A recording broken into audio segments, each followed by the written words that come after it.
So I remember, when we were talking earlier, Hmm. uh, you talked about a situation where you were invited for just observing people in interviews, right?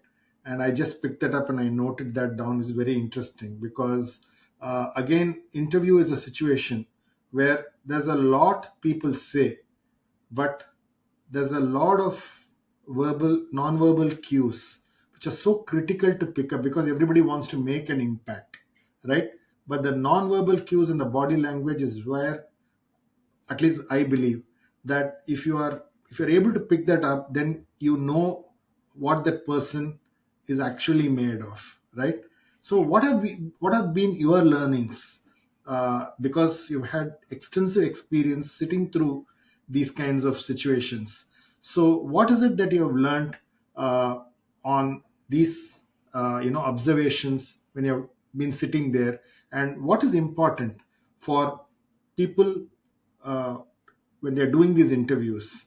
What is it that they should observe? Because it's a huge investment organizations make in recruitment, and one wrong recruit, typically, the loss that happens because of the time that you spend is huge, right? Again, you mentioned that in our last chat that we had. So what have you learned, and what do you think are a few things that is important for us to keep in mind when we walk in to these interviews?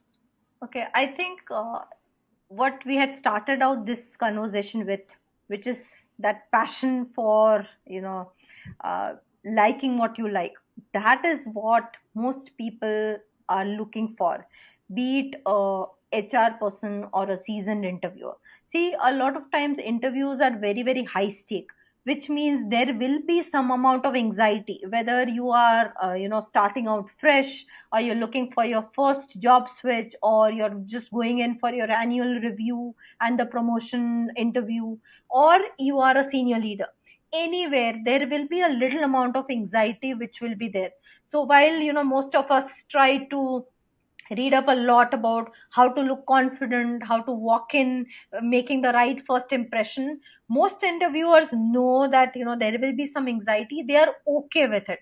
What they are actually looking for is that passion when you talk about what work you've done previously, or what is that work profile that is being offered to you. So at that time, if they don't see your eyes light up, or they don't see that voice projection, the modulation, the hand gestures becoming more expressive, taking on a much more confident posture and talking about your work, that for them is a problem area.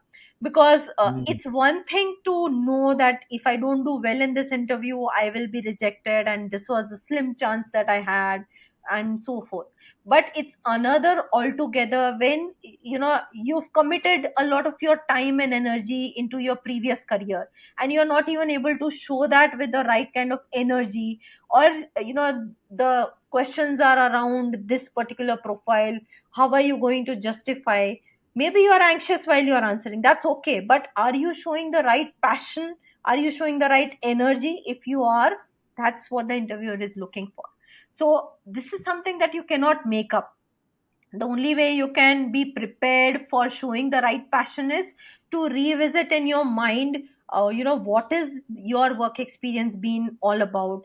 How is that relevant for this particular profile that you are expecting to get hired for? What are the kind of responsibilities that will come with this work profile? Things like that. So once you are mentally prepared that okay, these are the things which I will want to talk about, and you go into that meeting, that energy and enthusiasm will come automatically. I know of a lot of cases where people have made exceptions when they see the right passion coming in, even if the work experience is much lesser than otherwise. See, it's not that you can justify work experience with just having that passion. But when you're talking about your subject, your experience, your background, at that time, are you lighting up through your body language or not? That is absolutely what your interviewer is looking at. So it has to come across no matter what happens. And if for any reason there is a discrepancy in the words and the body language, you get scrapped out, no matter who you are or how much of work experience you're bringing in. So you cannot Okay. fake in an interview. That's what I would like to say, that just go prepared in, just do your homework about yourself well, the organization well, and you should do it.